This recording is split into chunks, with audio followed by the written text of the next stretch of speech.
अस्सलाम वालेकुम। उम्मीद करता हूँ आप सब ठीक होंगे। मैं हूँ डॉक्टर जी। आज की जो वीडियो है वो इस मौजू पर है कि एक डायबिटिक पेशेंट में कौन कौन सी मेडिसिन दी जाती है और वो कौन कौन से स्टैंडर्ड्स और क्राइटेरिया है जिसकी बेस के ऊपर एक मेडिसिन को सिलेक्ट किया जाता है और रिकमेंड किया जाता है। तो आज की वीडियो बहुत ही अहम है क्योंकि इसके अंदर मैंने डायबिटीज़ की स्टेप बाय स्टेप मैनेजमेंट के बारे में बताया है कि इसकी स्टेप बाय स्टेप मैनेजमेंट कैसे की जाती है। तो इसको एंड तक ज़रूर देखिएगा। तो शुरू करते हैं। जैसे कि मैंने पहले बताया था कि डायबिटीज़ की दो टाइप्स हैं, टाइप 1 एंड टाइप 2। टाइप 1 की जो मेडिसिन है उसमें मैंने बताया था कि इसको डाइट के थ्रू कंट्रोल किया जाता है या फिर इसको इंसुलिन के थ्रू।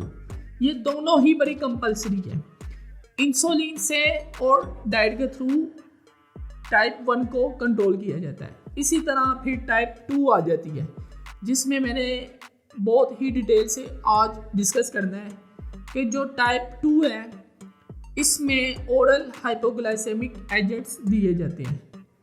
ये वो मेडिसिन है जो हाइपरग्लाइसीमिया को कम करती है, मतलब कि एक बढ़ी हुई शुगर को कम करने में मदद करती है। तो सबसे पहले तो इन मेडिसिन को डिफरेंट क्लासेस में क्लासिफाई किया गया है, जिसमें सबसे पहले आ जाता है बिगोनाइड्स, फिर उसके बाद आ जाती है सल्फोनाइलयूरिया, फिर आ जाती है DDP4 डाइपेप्टिडिल पेप्टाइडेज 4 इनहिबिटर्स, फिर आ जाती है थायाजोलिडीन डायोन जिसको हम ग्लिटाजोन भी बोलते हैं, फिर आ जाती है सोडियम ग्लूकोज 2 ट्रांसपोर्टर्स। अब ये डिफरेंट क्लासेस है। इनको क्यों क्लासीफाई किया गया है? क्योंकि हर ड्रग के अपने साइड इफ़ेक्ट्स हैं और अपने ही पर्पज़ है, मतलब कि डिफरेंट इंडिकेशन है, डिफरेंट इसके साइड इफ़ेक्ट्स हैं, जिसकी वजह से इनको डिफरेंट क्लासेस के अंदर रखा गया है। अब इनकी मेडिसिन डिस्कस करते हैं। सबसे पहले तो हमारे पास आ जाती है बिगोनाइड्स। बिगोनाइड्स के अंदर एक ही मेडिसिन है जिसको कहते हैं मेटफॉर्मिन। ये बहुत ही ज़्यादा रिकमेंड की जाती है। आपने कभी ना कभी देखा होगा कि आपकी मेडिसिन या आपकी प्रिस्क्रिप्शन के अंदर ज़रूर एक मेडिसिन है जिसके अंदर जो उसका सॉल्ट है, वो जो उसका जेनेरिक है, वो क्या है, मेटफॉर्मिन की शक्ल में होता है। क्योंकि आपने देखा होगा कि पाकिस्तान के अंदर सबसे ज़्यादा ग्लूकोफेज रिकमेंड होती है। ग्लूकोफेज के अंदर क्या है, मेटफॉर्मिन है। क्यों इसको रिकमेंड किया जाता है? क्योंकि ये फर्स्ट लाइन ऑफ एजेंट है, मतलब कि जैसे कि कोई भी एक चीज़ होती है उसकी एक फर्स्ट लाइन होती है, फिर सेकंड लाइन होती है। फर्स्ट लाइन से मुराद ये है कि सबसे पहले शुरू की जाने वाली जो मेडिसिन है वो फर्स्ट लाइन कहलाएगी, जिससे किसी बीमारी का इलाज किया जाए। उसकी एक फर्स्ट लाइन थेरेपी होगी, फिर सेकंड लाइन थेरेपी होगी। इसलिए इसमें सबसे पहले जो शुरू की जाती है वो मेटफॉर्मिन है। ये बहुत अहम है क्योंकि रिसर्च ये कहती है कि ये मेडिसिन बहुत इफ़ेक्टिव है।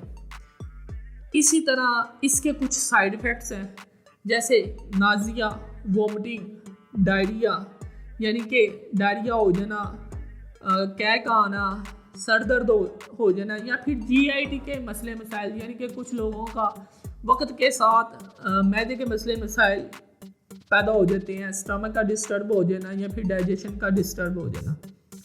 इसी तरह फिर इसका सबसे बड़ा जो साइड इफ़ेक्ट है वो है B12 की डेफिशिएंसी, यानी कि जब एक मरीज़ मेटफॉर्मिन को 3 to 4 मंथ शुरू यूज़ करता है तो होता क्या है, ये मेडिसिन फिर अपना साइड इफ़ेक्ट भी शुरू कर देती है।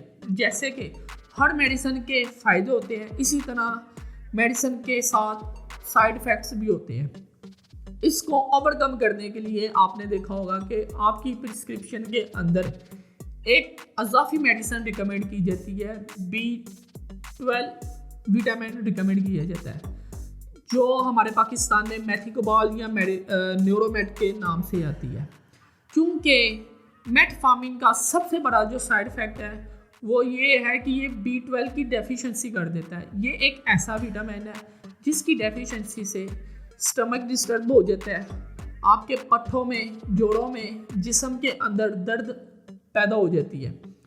इसको ओवरकम करने के लिए डॉक्टर क्या करता है, आपको एक अजाफी मेडिसिन, एक अजाफी विटामिन जो साइनोकोबालामीन की शक्ल में रिकमेंड कर देते हैं। अब बारी आ जाती है सल्फोनाइल यूरिया की। ये हमारे पास सेकंड क्लास है जिसके अंदर हम कहते हैं कि जी फैमिली पाई जाती है। अब जी फैमिली में क्या है, ग्लीबेनक्लामाइड है, ग्लिपिजाइड है, ग्लिक्लाजाइड है। ये मोस्टली 3 मेडिसिन इसके अंदर पाई जाती है। अब जैसे मैंने मेटफॉर्मिन के कुछ साइड इफ़ेक्ट्स बताए हैं, इसी तरह इसके भी कुछ साइड इफ़ेक्ट्स हैं। इसके जो सबसे बड़ा साइड इफ़ेक्ट्स ये है कि ये हाइपोग्लाइसीमिया भी कर देती है। मेटफॉर्मिन आपको हाइपोग्लाइसीमिया नहीं करती, मतलब कि जो हमारे शुगर का लेवल होता है उससे कम नहीं होने देती, लेकिन सल्फोनाइल की जो ड्रग है ये नॉर्मल लेवल से भी शुगर को कम कर देती है। और इसका डायरिया, नाजिया एंड वोमिटिंग, इसके भी कुछ साइड इफ़ेक्ट है। लेकिन सोचने वाली बात ये है कि मेटफॉर्मिन और सल्फोनाइल यूरिया डॉक्टर को कैसे पता चलता है, कैसे वो सोचता है कि मैंने इन दोनों क्लास में से एक ड्रग को रिकमेंड करना है। क्योंकि कुछ रिसर्च और कुछ एक्सपीरियंस की बेस पे कुछ बुक्स के अंदर ये भी लिखा गया है, और वैसे जो मेडिकल स्टूडेंट्स या फिर डॉक्टर को बताया जाता है, जैसे कि मेटफॉर्मिन मोस्टली क्या करती है, वेट लॉस भी करती है। मतलब कि ये एक ऐसी ड्रग है जो ओबेस पेशेंट के अंदर रिकमेंडेबल है। मतलब ये हुआ इस बात का कि ये वाली ड्रग मोटे लोगों में दी जाती है, क्योंकि इसका साइड इफ़ेक्ट ये भी है कि with the passage of time 2 to 3 month या 5 मंथ के बाद ये डायबिटिक पेशेंट का वेट भी कम करती है। इसीलिए एम से शुरू होता है मेटफॉर्मिन और एम से शुरू होता है मोटे। इनको याद रखने के लिए आपने एम याद रखना है कि ये मोटे बंदों में रिकमेंड की जाती है। इसी तरह फिर हमारे पास सल्फोनाइल यूरिया है। आपने देखा होगा कि जो बंदा स्लिम होता है, जो बंदा पतला होता है, एस से स्लिम और एस से पतला, ठीक है, यानी कि स्लिम मीन जो पतले बंदे होते हैं जी, जो ओबेस नहीं होते, जो स्लिम होते हैं, उनमें सल्फोनाइल यूरिया रिकमेंड की जाती है। यही कुछ बातें हैं जिनकी बेस पे, जिनके स्टैंडर्ड्स के ऊपर एक फिजिशियन या फिर एक मेडिकल डॉक्टर आपको ये मेडिसिन प्रिस्क्राइब करता है। अब बात आ जाती है कि जो शुगर मोनोथेरेपी से नहीं कंट्रोल होती, इसका मतलब है कि एक गोली से कंट्रोल नहीं होती, तो उन मरीजों में फिर डोल थेरेपी यूज़ करवाते हैं, मतलब कि 2 गोलियां।